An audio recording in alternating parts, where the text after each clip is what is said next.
Good morning, students. In this session, today we are going to see History Unit 2 Great Thinkers and New Faiths.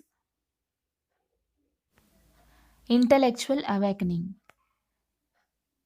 Intellectual awakening is nothing but starting to understand about how it involves a person's ability to think and to understand ideas and informations. The 6th century BC BCE is regarded as an important period in the history of ancient India. Historian Will Durant has rightly called it the shower of stars. 6th century is an important period of intellectual and spiritual development. So Mr. Durant, the philosopher and historian, uses the term shower of stars to refer the 6th century BC. Now let's see the sources of Jainism and Buddhism. Literary sources: Angas, Jain text; Tripitakas and Jatakas, Buddhist text. Angas are the religious texts followed by the Jains. The book says about the laws of life that are to be governed by the followers. It is one of the categories of Jain scriptures followed by the Swetambaras. They are considered to be Mahavira's direct preaching his original words in Prakrit language. Tripitakas is the name given to the Buddhist sacred scriptures and is made up of two words. Tri means three, Pitaka means basket, three basket. Vinaya Pitaka, Sutta Pitaka, Abhidhamma Pitaka are the three baskets.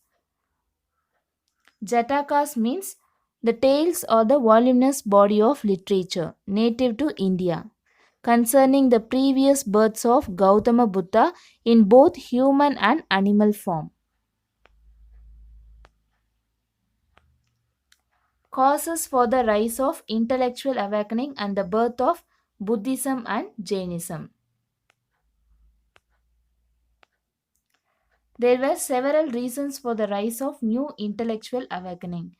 The complex rituals and sacrifice advocated in the later Vedic period. There were several reasons for the rise of Jainism and Buddhism. Religious life in ancient India was originally very simple, but in the later Vedic period, complex rituals and ceremonies began to dominate the practice of worship. It was not acceptable to the common people, and it became expensive and elaborate. Blind faith and superstitious beliefs confused the people. Expensive sacrificial ceremonies, superstitious beliefs and practices that confuse the common man.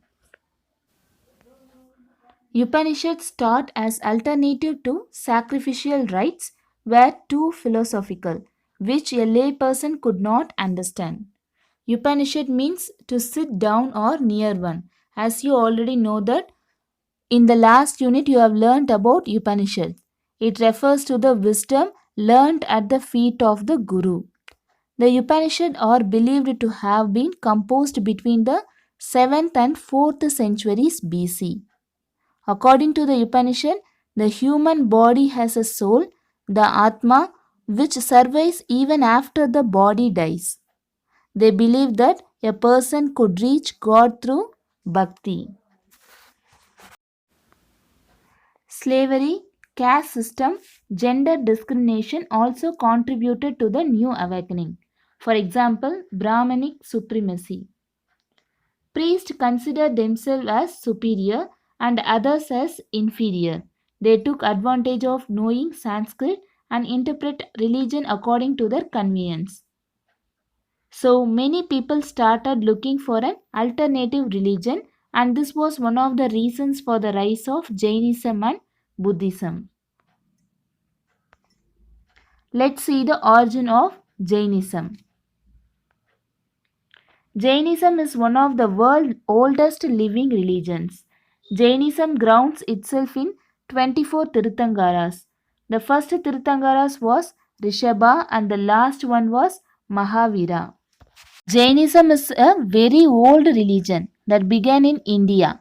There are about 4 to 5 million followers of Jainism, and most of them live in India. People who follow the religion are known as Jains. The word Tirthangara is nothing but a Tirthangara is the one who revealed religious truth at different times. The doctrines of Jainism were preached by saints or acharyas called Tirthangaras. Do you know, students, the word Jain derives from the Sanskrit word Jina, which means conquering self and the external world. Original name Vardhamana, place of birth Kundagrama near Vaishali, Bihar. Parents Siddharth Trishala, place of death Pavaburi, Bihar. Jainism gained widespread popularity under Vardhamana Mahavira. Vardhamana Mahavira was born around 599 BC near Vaishali in Bihar. Lord Mahavir was the 24th and the last Tirthankar of the Jain religion. He was the third child of King Siddhartha and Queen Trishala. Trishala, the mother of Lord Mahavir, had 14 dreams when Lord Mahavir was going to be born. They are depicted, and the indication of all these dreams was that the child to be born would be very strong, courageous, and filled with virtues. Vardhamana was married. When he was 30, he renounced his family ties to search for truth. He left his king family at the age of 30 when Lord received Diksha on the day of Magara Diksha Krishna Dasami. For the next 12 years, he meditated under Ashoka tree to attain his inner desires and feelings. He sacrificed food and took care that he won't harm any human or living kind. After which he attained enlightenment, he came to known as Mahavira. He spent the next 30 years of his life spreading his teaching to a large number of followers. Lord Mahavira's philosophies encouraged satya, truthfulness, ahimsa, non-violence, asatya, non-stealing, brahmacharya, chastity, aparigraha, simple living. Lord Mahavir was also called by the different names Ativir, Sanmati, Varadamanan, and Veer. Mahavira, the great hero. Vardhamana, meaning prosperous, was a Kshatriya prince. At the age of 30, he renounced his princely status to adopt an ascetic life. After 12.5 years of rigorous penance, Vardhamana attained omniscience or supreme knowledge, known as Kevala. Omniscience. Omniscience is nothing but it is the ability to know everything or be infinitely wise. Jina. Jina meaning one who conquered worldly pressure and attainment. Students note it carefully. Omniscience is nothing but it is the ability to know everything or be infinitely wise. Jina means one who worldly pressure and attainment. His followers are called Jains. Jains believed in penance. To die of starvation was considered a virtue. This explains why Jainism had few followers. Mahavira reviewed the ancient Brahmanic traditions and came up with new doctrines. Therefore, he believed to be the real founder of Jainism. Freedom from the cycle of birth and death is called salvation, that is, moksha. For salvation, it is necessary to practice three ratnas. Let's see the unique teachings of Jainism. Jainism denies God as a creator of universe. God is not a creator, preserver, or destroyer of the universe. Basic philosophy of Jainism is ahimsa or non-violence. not to cause or harm to any living beings by thoughts, speech, or body. Non-violence towards all living creatures in both thought and action. Ultimate aim of Jainism is attaining moksha or ending the cycle of birth, death, rebirth. Jains reject the belief in last judgment where God, a supreme being, decides who goes to heaven or hell. Jainism believes in Godhood but does not believe God to be the first cause. God does not punish or reward. Each person is responsible for improving life by one's self endeavor. Each person is capable of achieving Godhood.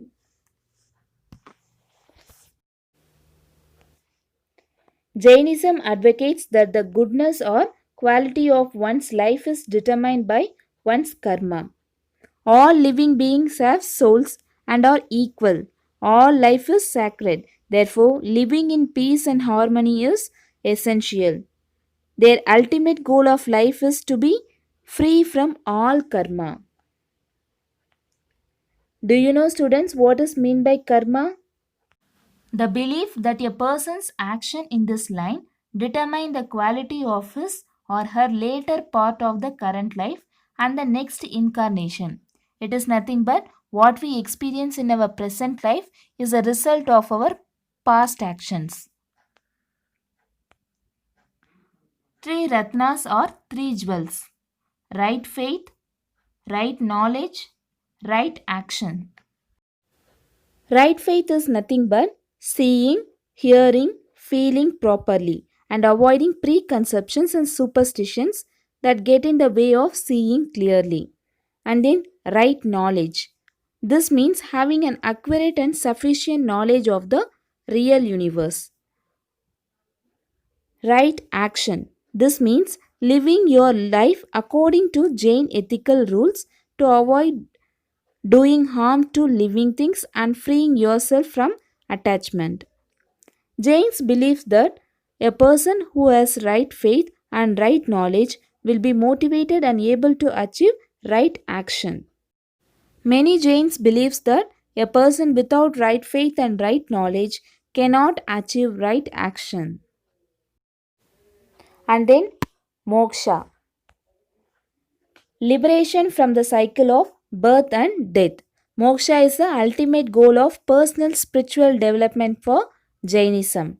In the Sanskrit language, moksha means freedom. According to Vedanta, life is an endless cycle of birth, death, and rebirth into a physical universe. Let's see the Jain code of conduct.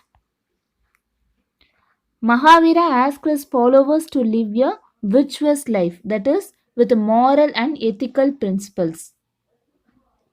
The code of conduct for monks and nuns. Monk is nothing but a monk is a man who devoted all of his life to a religion. But in English, a woman who does the same is called as nuns. Five major principles. Ahimsa. Ahimsa means not to cause any living beings by thoughts, speech, or body. Non-violence towards all living creatures in both thought and action. By simply we can say not to injure any living beings. Second one, Satya. To speak truth. To speak the harmless truth only. Astya. Not to steal. Not to take anything that is not properly given. Aprigraha. Not to own property. A complete detachment from people, places, and material things. Brahmacharya. Celibacy. Do you know, students, who is called Gautama Swami? Gautama Swami, a chief disciple of Mahavira, compiled the teachings of Mahavira called Agama Siddhartha. He is also referred to as Guru Gautama, Gautama Gandhara, and Gautama Swami.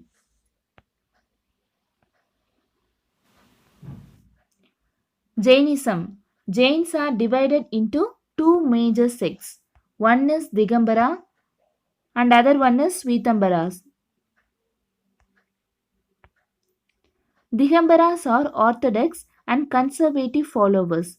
Digambaras believe that women cannot achieve nirvana or liberation directly. Because of its hard rules, Jainism could not become a religion of the masses. Its followers also got divided into two branches. Those who followed Mahavira's doctrines faithfully and gave up wearing clothes became famous as the Digambaras. Those who put on clothes came to be known as Swetambaras. Digambaras believe that women cannot achieve nirvana or liberation directly. Monks of the Digambara sect do not wear any clothing and live naked. They are forbidden to have any kind of possessions. Digambara monks cherish the virtue of non attachment and non possession of any material goods. Monks carry a community owned pichi, which is a broom made of fallen peacock feathers for removing and thus saving the life of insects in their path or before they sit. The Swetambaras are considered progressive. Swetambaras believe that women are equally capable of achieving liberation as men. In Digambaras, women are prohibited, but in Swetambaras, they allow women. Monks of Sweetambara sect wear white robes. They are permitted to have Rajaharana, broom with swollen threads, begging bowl, and book. Sweetambara subtraditions covers their mouth with a white cloth to practice ahimsa even when they talk. By doing so, they minimize the possibility of inhaling small organisms. In next class, we will see about the reasons and influence of Jainism and also the noble truth and teachings of Buddha. Let's see today's activity. The Jain monks who wear white cloths are called dash. Who is the 24th Tirthangara of Jainism?